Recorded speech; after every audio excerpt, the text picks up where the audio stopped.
What is going on, everybody? Welcome back to another episode of Halftime with Bizzy. And do we ever have a fun interview to bring to you guys today? We have Garmour joining us, and if you don't know Garmour, he is all hands on deck when it comes to the Counter-Strike esports scene. He has just in a couple of years grown to 33,000 subs. He's quickly growing every day as we speak. He's pumping out videos 1 to 2 times a week, quality videos. He's going to be the big thing in a few years for sure. I think we're going to have him on in the future multiple times, maybe following some majors when they conclude.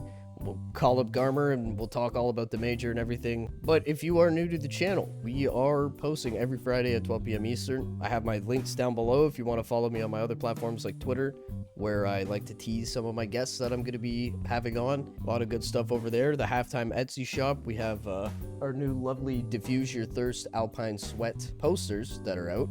And soon enough, we will have the t-shirts coming out as well as other things like the Halftime with Bizzy mouse pad and such. Go definitely check that out. But we're going to get into things, man. We'll catch y'all on the outro.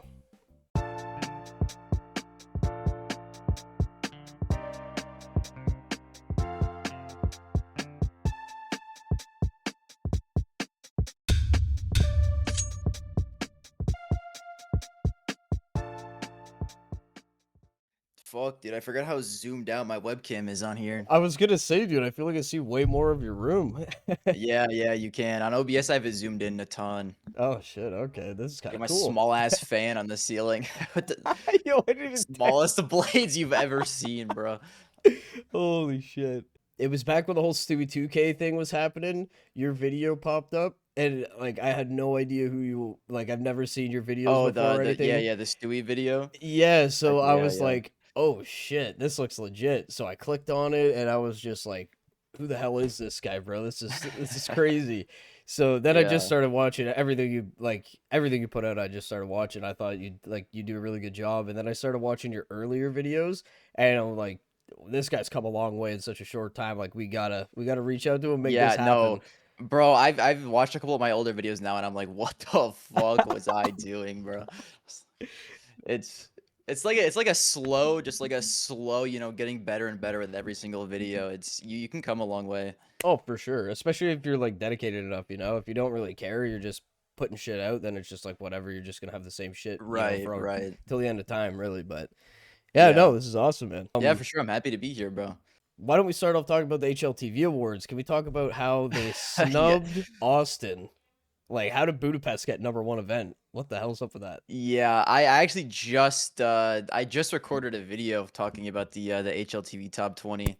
I didn't watch the awards, but I saw everything that happened. Yeah. And yeah, I don't know. I feel like with it's always gonna be controversial Yep. with a lot of different, because like everyone's gonna have their own opinion on it, but I don't know. For best event for me, it's kind of weird because like I was definitely biased towards Austin because I was also at Austin. Oh, you And were dude, there too? yeah. Damn. Dude, the crowd was crazy, man. Incredible. The crowd was lit. The first major in NA in like what 8 years, almost 7, 8 years. It was a while. So it was fun, man. It was unfortunate the result. Literally like the only team I did not want to win. It was Vitality, and I think the rest of the crowd was kind of feeling that as well, but it is what it is, bro. Yeah, I mean, they definitely deserve to win, but like, dude, there was a one segment where it was like Anchor of the Year, Coach of the Year, IGL of the Year, just like Apex, and I'm just like, oh my god, bro, they're just breaking out the whole Vitality roster here. Yeah, I have HLTV open on my second monitor right now. Literally, it's just the Vitality team, and Donk is opener of the year. It's like, come on, bro. Like, Yeah, I get it, though. Like, I get it. If you're the Yeah. team of the year and you're winning everything, like, it's, that's gonna happen. for sure. And I don't know, man, like, I remember from day one of the group stages at the Budapest major, I started doing a script for a video because I wanted to, by the end of the major, the following day, I wanted to make a video on how the whole thing went because it obviously was a terrible start. And it only kind of got a little bit worse over time, like even going into the playoffs and shit.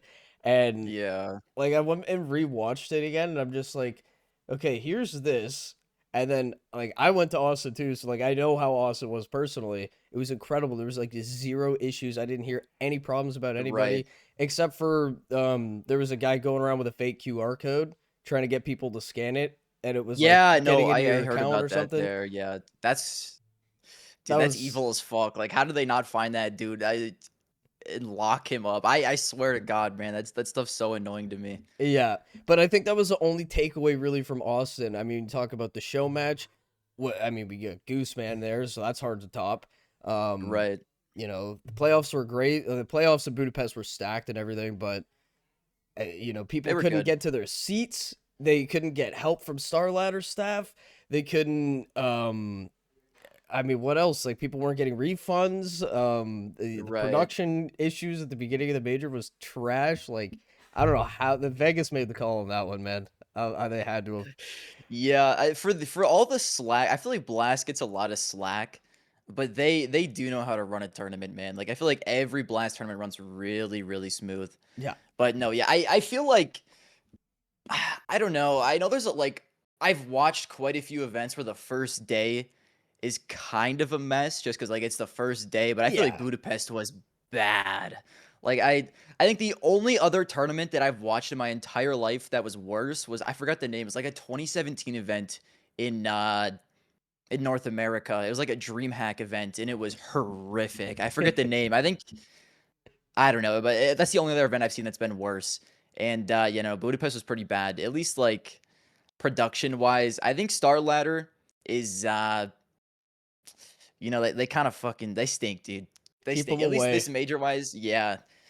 Yeah, I watched the podcast you did with Ren Yeah, and hearing all the stuff Star Ladder did to them as well. It just sounds like they're so like detached from the community. Like they just don't understand what the community wants. And like if you don't know what the community wants, you have terrible production value. Like what realistically are you bringing to the scene yeah, of exactly. value? For sure. And then like HeavyGoD too. I mean, Jesus Christ, that guy really number 21. He didn't Yeah. squeak his way into 20, like the 20th spot I am at least. shocked that he didn't make it. That's like I know there's a lot of controversy with the list. I am shocked. That is one thing I'm most shocked about is HeavyGoD not making the list. It's Yeah. I mean at this point it's like it's a team success list, It you know. has to be, man. It no, it 100% is and like I do get it because it's like good play. Like your team can't just like be good if you're a team full of bad players. So like I understand where they're coming from. I just wish it was a little more in the direction of like individual, success as well. I don't know. Yeah. Individual form. Because even like this is the last thing I'll say about it because I want to get into my questions and everything. But even like FaZe, like I gotta look this up real quick. Like, wasn't Frozen the only person from FaZe on the list? And I'm just like, Twist was there too. oh, Twist was there too. Okay, I was surprised Twist was as high as he was as well. like Just because he what? was on Liquid for a majority of the year and like since it is a more of a team success based list and Liquid were horrible, I like it literally was just the Budapest run they made Literally, that leapfrogged him to a whatever he was 11. yeah. I was shocked. I thought he would be closer to 20 if he even made the list. But like, dude, Liquid all year long just They were a mess. Yeah. I yeah. mean, he was the one bright spot in the roster, but yeah, no, Liquid was a mess all year. Yeah, absolutely. But getting into my questions, I like to start off with like the most, you know, kind of just most plain question, but it's the most important question. How did you come Right. across Counter-Strike back in whenever you got involved in Counter-Strike? Um when I was uh like first I'm trying to think of how old I was. I don't know. I think I was in like middle school. All I did was watch Minecraft content for the most part. And I remember watching Preston Plays and Woofles a ton. And I think Preston had a second channel. And it was him and like, it was like Preston, Woofles, I think Lachlan and Vicstar. And they would all play this game called CSGO together. And I was really into Minecraft. I was really into Call of Duty. I played a lot of Black Ops 2. But there was something about Call of Duty that just like I didn't like how casual it was. Yeah. Like when I would play, I really liked the search and destroy game mode because like the TDM is just like you run and you die. There's like you can just do anything and there's like no consequences to it. Yeah. So when I saw these Minecraft YouTubers playing Counter-Strike, I was like, "Oh my god, it's like search and destroy, but it's the entire game, and there's an economy." I did not know what I was looking at when I was first watching, because I was like all the guns cost money. It was crazy to me. And so that's kind of how I first got introduced. I feel like compared to a lot of people, I started pretty late. Like I think I first got the game in 2016 or 2017. Okay. I think it was 2016. Maybe it was 2015. I couldn't tell you exactly, but I just got it on my little laptop, and I started playing, and I just never stopped. If I look at my Faceit account, I think I started my Faceit account in late 2017, Okay. and I didn't stop playing it from there. Dude, like I've talked about it with so many people so far on the show. It's just like it's the one game that it just grips you and just will not let go. I don't know Oh, what it is. absolutely. I've It's never had another game do that to me. no. Like I enjoyed Minecraft as a kid, but I watched it more than anything else. Like Counter-Strike is the only game that I have picked up and I've just never stopped playing. Like I don't know what it is about it. Yeah, like maybe you'll take like I don't know, I'm bored of this game. We'll take a couple months off. We're not getting any updates, but then you'll always just come back. Always, every time. Oh yeah, yeah, for sure. I've taken breaks that have lasted. I think I took a year or two break right before CS2 came out, but like I always come back. Like they just it's like a drug, bro. I just can't get away from it. Yeah, for sure. And your content is heavily esports related, obviously. And one of the things that I started wondering after watching your videos was at what point that like when did you start watching professional esports like for Counter-Strike specifically and like what got you so attached? Was there a certain team? Was there a certain event that you watched that you're like, whoa? Yeah, it was right around when I made my Faceit account, so like late 2017, because how old was I at the time? I was like 14. I was like Okay. 14, 15. And I just like I love the game so much. I had like 800 hours, I think, at the time, and I was like, I need to go pro. Like this game is like I just want to go pro. This game is fantastic. I love playing it. I started watching esports. I loved watching esports. And I was like, I just want to go pro. So I started playing Faceit. And I started watching professional games to try and get better at the game. And I remember the first team I really got attached to was Cloud9. Yeah. Cloud9 was lit, man. Cloud9 was lit. And then, 2018 comes around. I have not watched a tournament since Boston that has made me feel the way that Boston has, man. Like single-handedly the greatest tournament I've ever watched, like just because it was my favorite team going on like an insanely improbable run. And kind of unfortunately, like since that happened, Cloud9 fell off, and I haven't really found a team to support since then. Oh, really? Yeah, I mean, like, I obviously support NA teams. Like, I like M80. I like NRG. I've never really liked Liquid for some reason. I felt like it was like when I really liked Cloud9, it was like I feel like Cloud9 and Liquid played each other a lot in like local tournaments, in like the CS Summit tournaments a lot too. And so I just like I was like a little local rivalry, so I was like I never really liked Liquid that much. I was more of a diehard Cloud9 fan, but yeah, that's really the team that like got me super super super into the professional scene, but it kind of started just cuz I was like I want to go pro and I want to see like what the pros are doing. And now Cloud9 doesn't even exist. Like what a No, world they we don't live in, exist, bro. man. It's sad. It's really sad. Like I don't know, because I come from traditional sports. I've watched football since I was born, pretty much. And it's like I have a team in the state that I'm from. Like I'm a Packers fan, and it's just the team I support my entire Oh, life. So yeah, dude, we don't gotta sorry, talk man. about that. No, it is what it is, dude. I can't even go on Twitter. I'm It's still bad. heated. It's bad. But yeah, no. So like I've just supported that team for my entire life. So I'm not used to like the fact that teams can just be gone. Yeah. Like I'm not used to like supporting individual players because that can also help. You can just support a player if they jump from team to team. But yeah, I'm just used to supporting one team, and since like Cloud9, it just hasn't really been anyone else. Yeah, it's really weird. I remember when I first started watching esports too. you look at a team like I Buy Power, obviously, they were gone for great reasons, like they were fucking throwing, right? Right, But, right. that's a different kind of reason, but still, like, to erase a whole organization is just like, that's a crazy concept, you know? Well, yeah, yeah, I mean, they definitely did it to themselves. They were a mess Yeah. after Boston. I mean, the amount of teams they went through, they had whatever, the Colossus, and then they buy Gambit, and that kind of doesn't really work. They're supposed to have like the Russian super team, which by the time they bought Gambit, I wasn't a fan anymore. But it's I don't know. They completely threw millions and millions of dollars into it, and just nothing worked. So Yeah. they did it to themselves, but it is still sad. Yep, it is, man, it is. And when did you get your inspiration to create your YouTube channel? Did you have any of the YouTubers that you were watching getting into playing Counter-Strike? Were they an inspiration to you, or did it just kind of spark an idea in Um, your head one day? Kind of in a way.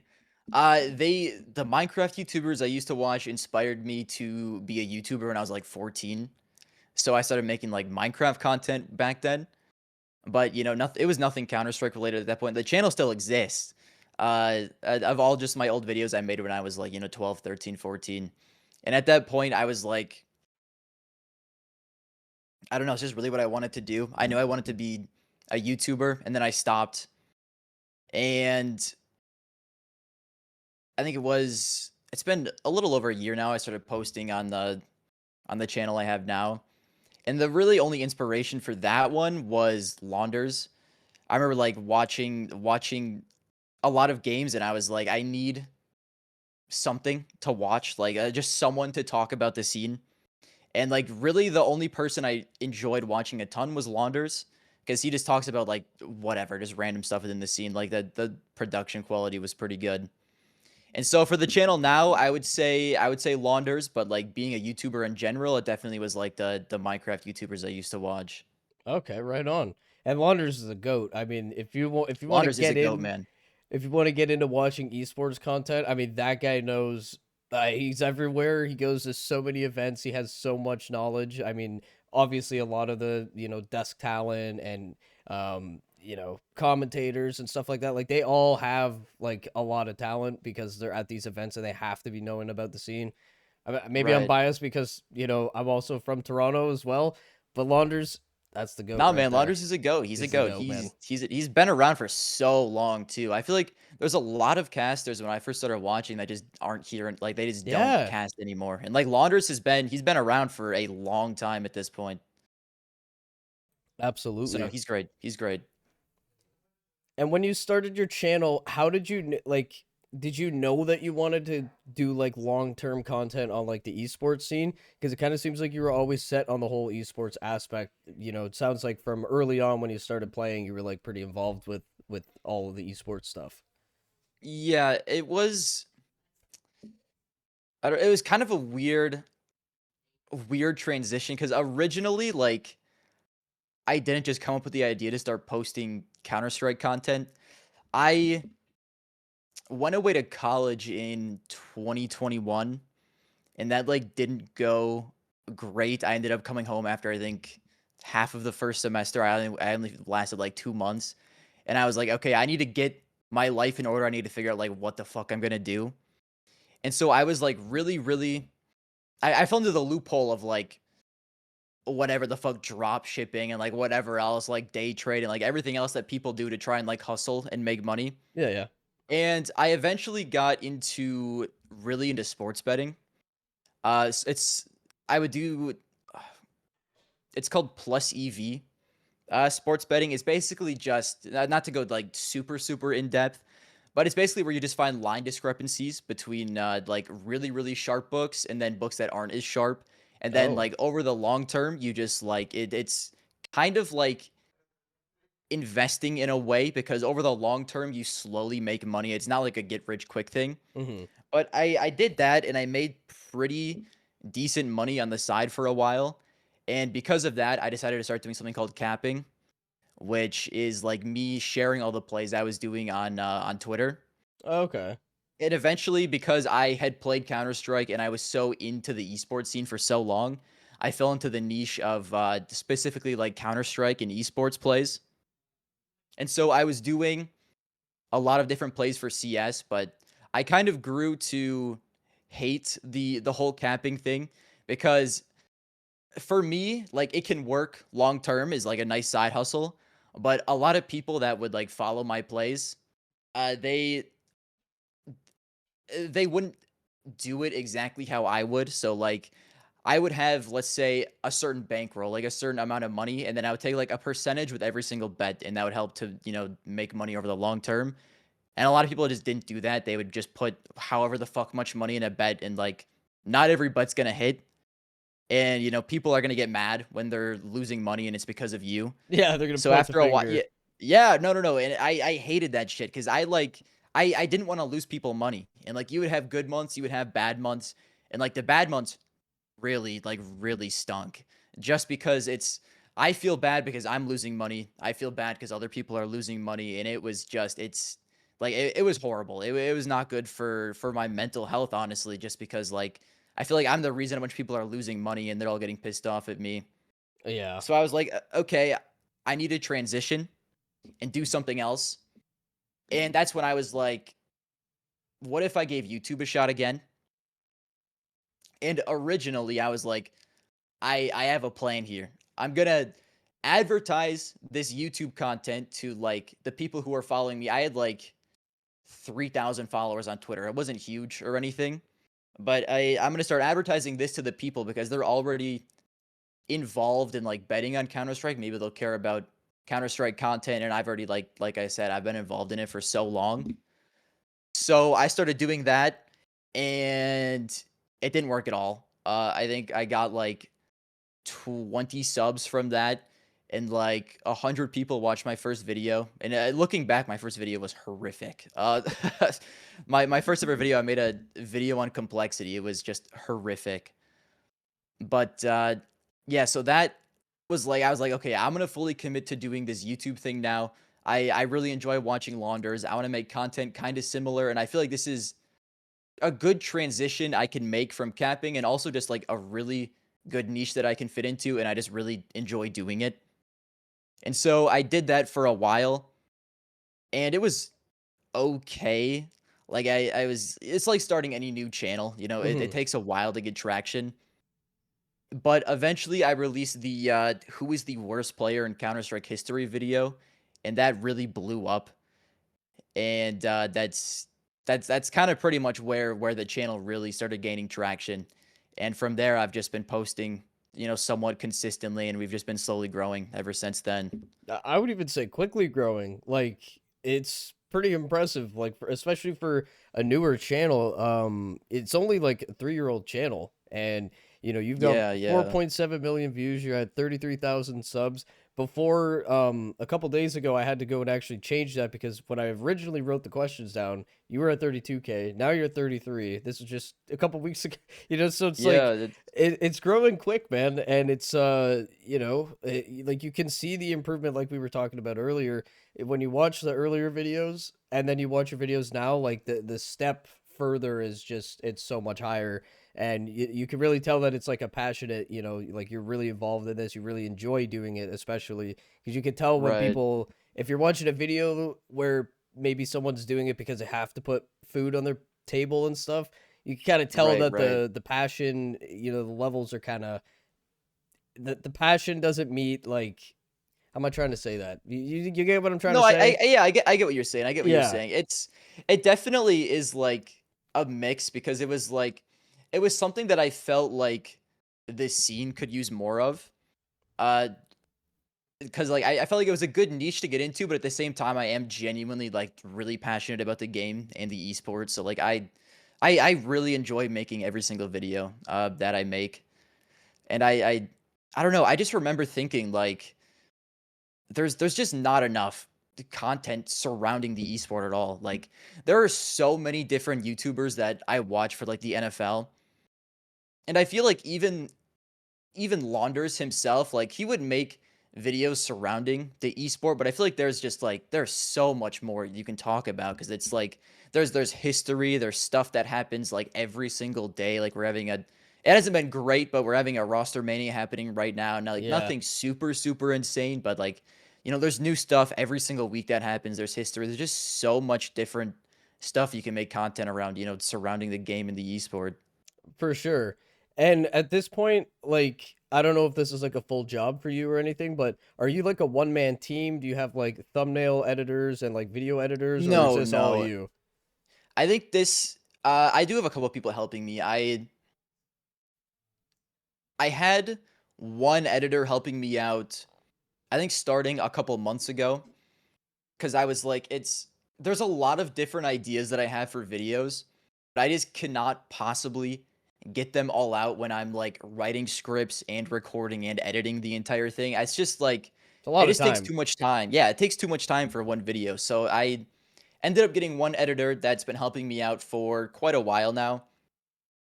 And then I think right now I have two editors, and then I have a third one that's kind of on and off. So I have a couple editors that help me out, but I do the thumbnails, I do everything else. I do the scripts. But yeah, a couple months after it became like I can make a living off of it. That's when I was like, I need help here because I there's so much stuff that I want to get out, and it's really helpful, just Yeah. having an editor or two. Absolutely. And one thing that I was always kind of curious about is like and I'm not saying you've ever done it, but like when you're making Counter-Strike content, like anybody, and you're putting facts on the table and people are listening to those, and like let's say you make like a little mistake, like people are gonna let you know. Like people are pretty No, vocal in CSC. We I know this. yeah, I Have you ever I had feel to like people deal with that it? watch I feel like people that watch a lot of my videos know I genuinely be making like one mistake a video bare minimum, bro. Maybe It not that happens though. extreme, but maybe not that extreme, but it'll be just like maybe it is just like a factually incorrect of what I'm saying, or like an editing error, or just something like it happens. And when I see it in the comments, sometimes I'll reply and be like, "You're right, that's my bad." Sometimes I just won't respond at all because it is what it is. But yeah, it definitely has happened to me quite a bit. I've never noticed. If I'm being honest, you could have fooled me. Like you Well, always seem that's spot on good. to That's me. good. Yeah, I think a lot of the like I don't know, something that I really like about the Counter Strike scene as well is like I guess this has more to do with like opinions than like being factually incorrect. But like at the end of the day, uh, I'm just a guy who watches Counter Strike. And like not all of my videos are opinion based, but there's a decent amount of them that are. And I just think it's a really fun scene to just talk. Yeah. Like I my opinion, you can either watch it and be like, "Hey, it's a good take. I agree with this," and just watch it, or you can watch it and be like, "What the fuck is this guy talking about? Like, has he ever watched a Counter Strike game in his entire life?" But either way, like, I I don't really care if you think like the take is good or bad. I just think it's a really interesting space to just talk. A hundred Like percent. that's mainly what I want to do is just talk. I just think it's super fun.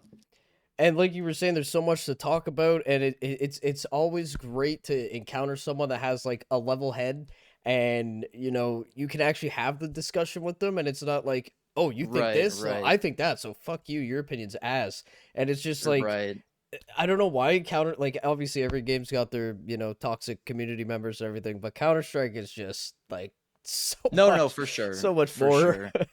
Yeah, I think the Cloud9 kind of dying has been really good for at least my takes because I'm for the most part completely unbiased. If Cloud9 was still in the game and I was like a diehard fan, I feel like it'd be a little harder to be, as unbiased as possible. Of course, there's like still some bias in a lot of the things I say, but yeah, I try and be as mostly unbiased and like level headed with the takes as possible and not say anything too. I mean, early on, I did say like I said some wacky shit just to say it, just because I was like, I just want to say hot takes. But yeah, I feel like I don't know. It's a lot of bias in the scene. Well, at least a lot like when I look on Twitter, I feel like it's hard not to be though if you're like super involved in like you're a big fan of a player or team, so I get Yeah. that too. The one thing that kills me, I'll just say this and then we'll move on, but it's just the like the bandwagoning or like I don't know, sometimes I read Twitch chat when I'm watching like I don't know, a major or just any type of tier 1 event and I'm reading the Twitch chat, I'm just like there's no way people are real people, bro. Like you guys have to be fucking No. NPCs, dog. Like Yeah, I feel that way as well. Like any big streamer Twitch chat, I'm like these are AIs. These are not real people. Oni You Pixel, know, I'm like sorry. Some of those viewers, I'm no, just like, nah, there's I no shot you guys are real, bro. yeah, no, I totally get that. I totally get that. But like you'll see, Spirit will have a really good tournament, Donk being Donk, and everyone's locked in, doing good. They end up winning the tournament. Everyone's like, "Whoa, let's go, let's go." They'll go into the next tournament and lose and be like, "Oh, Donk's fucking ass, Chopper's wash, Spirit's trash," and it's just like, No, come it's on, like what? yeah, it's a fast-paced scene, man. People's opinions will literally will just flip Yeah, with tournament. It's insane. yeah, it's It's crazy. insane. So, did you ever think that making content on something you're so interested in, would bloom into something like so much bigger than what you probably originally thought? Like, did you ever have like an idea about that? I mean, I guess like yes, kind of. I I always really I always really thought I could make content. I really did think that it was a possibility for me at some point in my life. Like when I made my first channel when I was like whatever I was when I was like 12 years old. I remember making a bet with my stepdad because he was like, "Listen, this is great and all, whatever." And I was like, "Okay, here's the deal. If I hit 1,000 subs by the end of the year, you have to give me whatever it was like $100." Oh shit. And yet I was like 12-year-old me, and he was like, "Okay, you know what?" And, like he took me up on the bet. He was like, "Fine, if you don't get 1,000 subs, you have to give me $100." Oh And shit. I was like, I fully believed in myself, so I was like, "You're fucking on." I mean, I thought I could do it, and then end of the year I have 90 subscribers. Didn't end up Oh. making didn't end up making me pay him $100 because I'm 12 years old. I got no Yeah. bread. But I like even as like a 12-year-old though, I was like, I can do this. Like I know if I keep posting, I can do this. And I guess with like my channel now,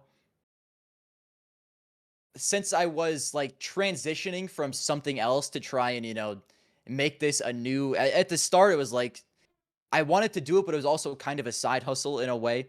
I had a very like a very hustler mindset 'cause I wanted to do something on the side that would make me extra money. Mhm. And so I did think eventually it could, but I am genuinely shocked at how well it went. I did not think it would go as well as it did, and honestly as quickly as it did. Yeah. And it's in today's day and age, especially, man, it's like with inflation and everything and how much everything costs now is ridiculous. So to have like a side hustle, I feel like that's like should be a meta for most people, and I don't really No, think I most people for have sure. that. And Well, it's yeah, it is tough as well because it if you're is. working like some people who are working, 10, 12-hour days and then, also going to drive DoorDash as their side hustle, like that it's tough, man. If Yeah. you work in long hours and then you also have a side hustle, but for me, like when I first started like trying to do hustle stuff, I was working at Menards. So it's like I'm working, Yeah. regular ass 8-hour days. Like I had the time to do a side hustle. It was just me. I didn't have a girlfriend or anything. So I like had the time to do that type of stuff. But I feel like if you do, like if you're in the situation I was in, it does help to at least look into side hustles because it is tough out there, man. Yeah, Like stuff's getting expensive. So for I would sure. say, but it is tough. It is tough too. But like the fact that we live in a world where you can just go, I like Counter-Strike. I have a computer and I can make videos if I put some effort into it and post it on the internet and it could make me money one day. Like that's luxury. That's an insane concept that's so normalized No, that we yeah, don't think about all for the sure. time. That's awesome. Like that's No, really yeah, awesome. it is crazy, honestly. I think with YouTube being so like normalized now as well. Like I imagine if I tried doing something like this in like, 2012 when a lot of the OG YouTubers were doing it, it would be a little more scuffed. But no, as of today, I feel like if you really, really I guess at least when I was starting, I was like studying YouTube for a couple months beforehand, just kind of seeing like what type of content people enjoyed, which videos people like watched throughout, like what kept your attention, what thumbnails worked.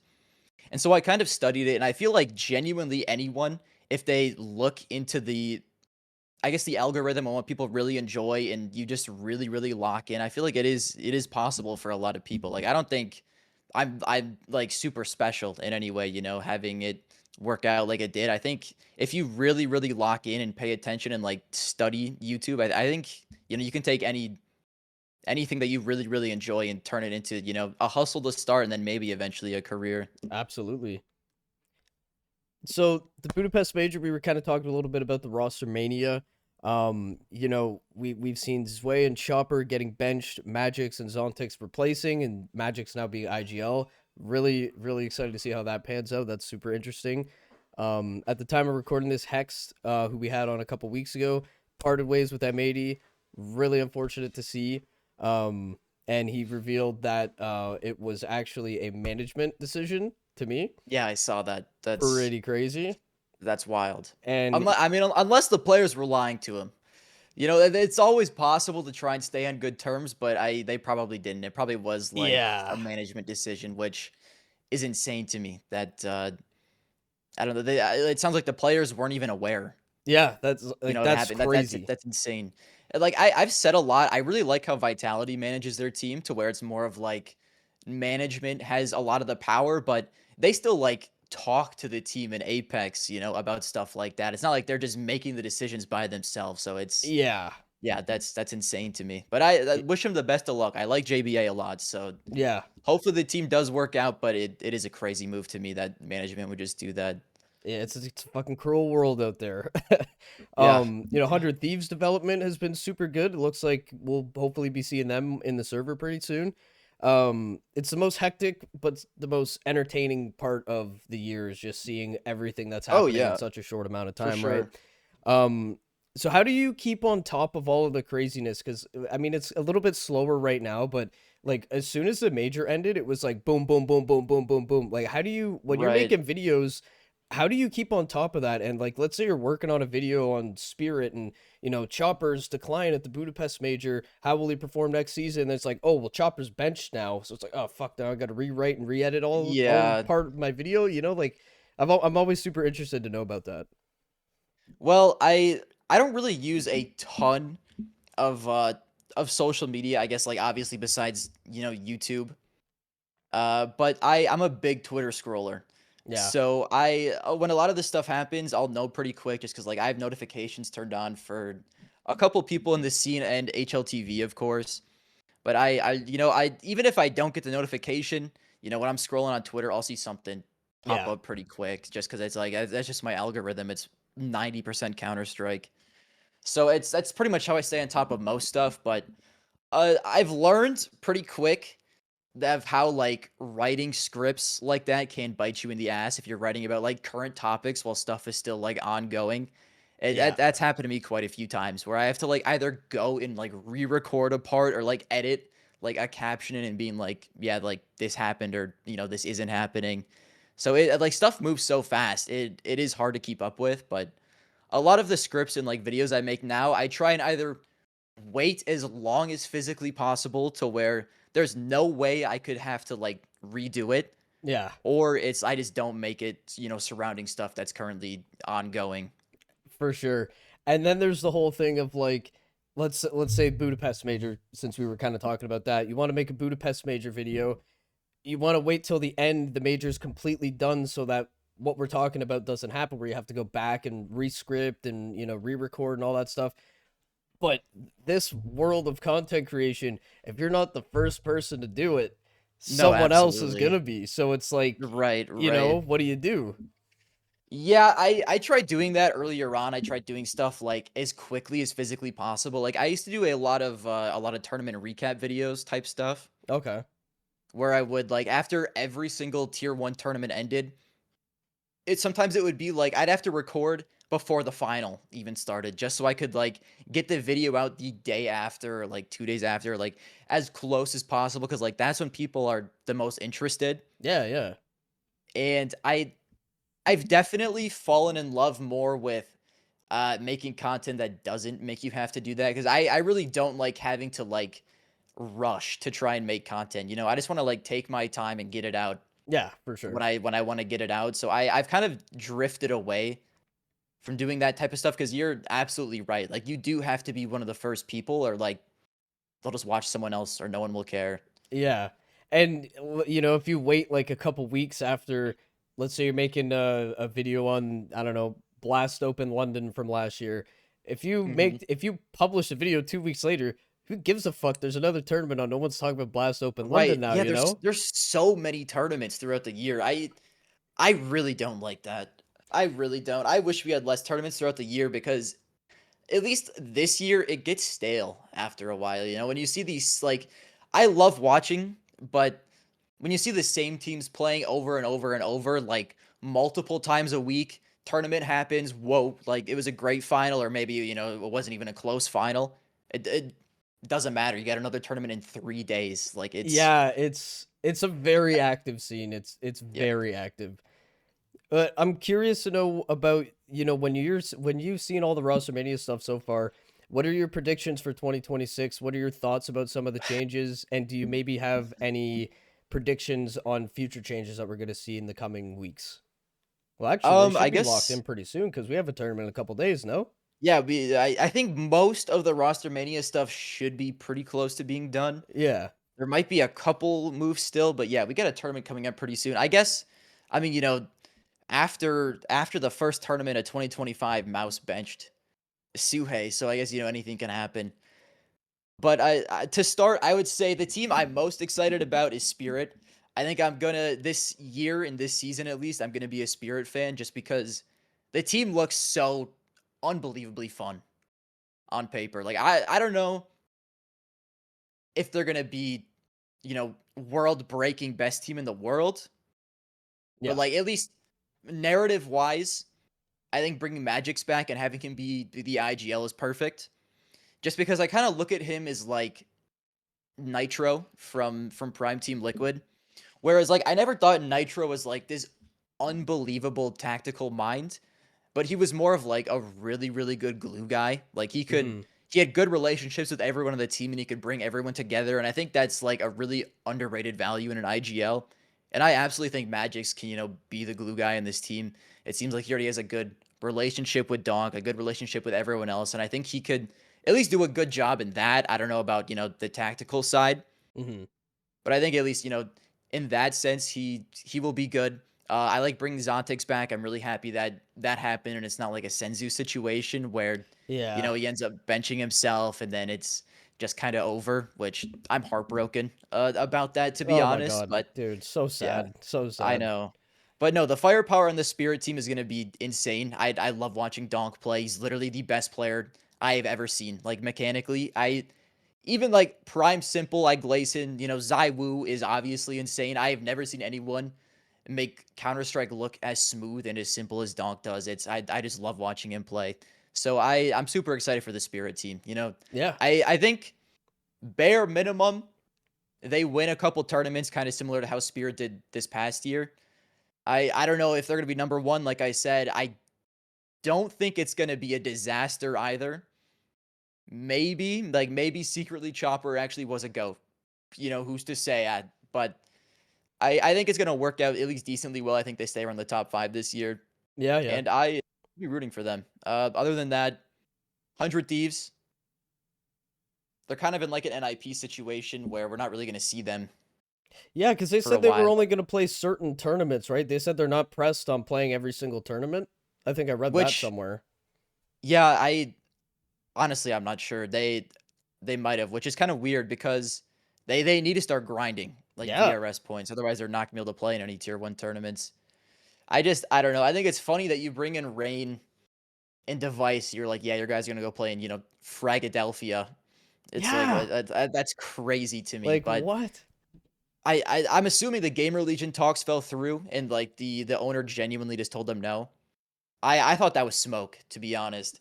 I thought for sure there is no way like they're signing Rain, they're signing Device, and they're doing all this if like they're not signing a core and they're not gonna be playing in tier 1 tournaments. Yeah. So I think the team's good though. Like Yeah, I yeah. really, really like the players and the team that they built. It's just gonna be kind of weird seeing, those legendary players playing in tier 2, Yeah. tier 3 tournaments trying to grind VRS points. And is it gonna be like a simple situation with BC? I mean, he just started Let's hope not. Let's farming. hope not. He went in there and Well, started farming, but it's just like, why are but they but they're still there? horrible. Like Yeah. yeah, he was played well, but I think before they signed the Sol Core, they were ranked like 90th or something in the Yeah, VRS rankings. Like they just kept going down and down and down. It was a horrific year. for sure. So when it comes to content creation, um, what's your favorite part about doing everything that you do? Is it interacting with the community? Is it seeing something that you're working so hard on grow so much and so quickly? Like what's your favorite part? If you could put your finger on one thing, or maybe two things, or whatever. Ooh, my favorite part. Honestly, I really like I enjoy thinking about what videos I'm going to make, just like thinking about different topics. I like making all the videos. But I definitely think the best part is the people that come into my streams and have like come into my streams consistently. I've actually like built a pretty strong connection with a lot of different people that come into my streams because for the most part, we just like play 10 mans all the time. Oh, And hell so yeah. like we've been doing that for months and months and months. And people that are like consistently coming in stream after stream after stream and playing, like I've actually like built a pretty decent connection with, I feel like, and it's been great. If I had to say, I would just say like the the like super close community that I have is probably my favorite part because I like it's really, really cool. For sure. And when you can weed out all of the shitty people that just have nothing good to say, nothing to bring to the table, nothing to offer, and they're just negative. When you can weed those people out and find, you know, people that like care about Counter-Strike and, just care about having a fun time or care about winning the game, like when you play with people like that or even just meet them at the major and talk to them, like it's Right. such a good community. It really, No, really it's is. really, really cool. And I guess speaking of that, it was like surreal to me when I went to Austin Oh, because dude. there was like I was getting stopped quite a bit and people like asking for pictures and asking for like me to sign stuff and I was like Wow. yeah, I was like, I started doing this shit like 6 months ago. Like, this does not feel real to Wow. me at all. Like, I'm just a fan coming here to watch the game, and it was like, it was really, really cool. Just like seeing everyone in person and stuff like that. Easily, like by far, the best part has to be just like the community and just getting to know everyone in the community.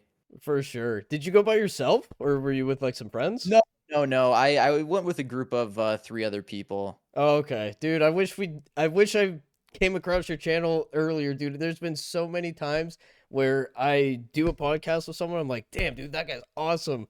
And then I'm like, oh, what did you go to any majors? Oh yeah, was that awesome? Like, fuck, I was just there, bro. I wish we did this shit Right, earlier. You right. know what I mean? Hey, It's and next time crazy. we get one. Next time we get one. Yeah, yeah. Unless you're going to Blast Rival Season 2 in May, because I'll be there. Okay. I don't know if I'll be there, but Okay. I'm a big major guy. A part of the reason why is like I was saying earlier why I get burnt out is because it's like all these tournaments. That's why I really, really like the majors, is because I feel like there's just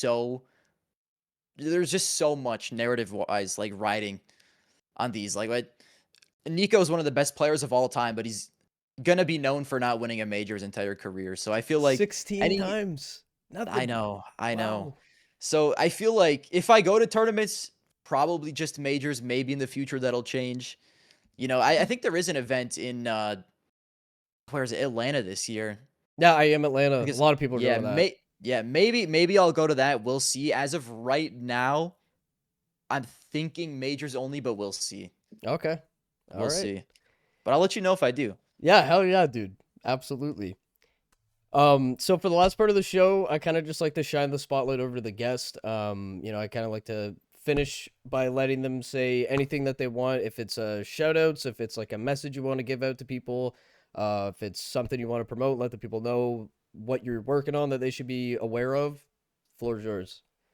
I mean, I shit, bro. I mean, I guess for the most part, just YouTube videos coming out twice a week. That's pretty much all I got to shout out. I've been grinding a lot of Face It recently. Um, you see Garmour in a Face It lobby, please throw if you're on the other team. Uh, that's about it, honestly. Alrighty, fellas, and that will do it for today's episode.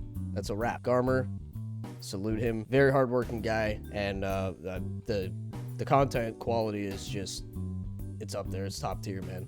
And I think it only gets better from here because he's made so many improvements so far. We talked about it in the podcast, of course. When you look at his early videos, you look at his videos now, it's crazy how far that he's taken it, and he's really taken the next step to make his content better, and it just keeps getting better. So his links are going to be down below, man. Go support Garmour. Follow him on Twitter. Sub to his YouTube, man. Go show that guy some love because he puts a lot of blood, sweat, and tears into what he does. And so do I. So go, my links are down there too. Go support me while you're at it.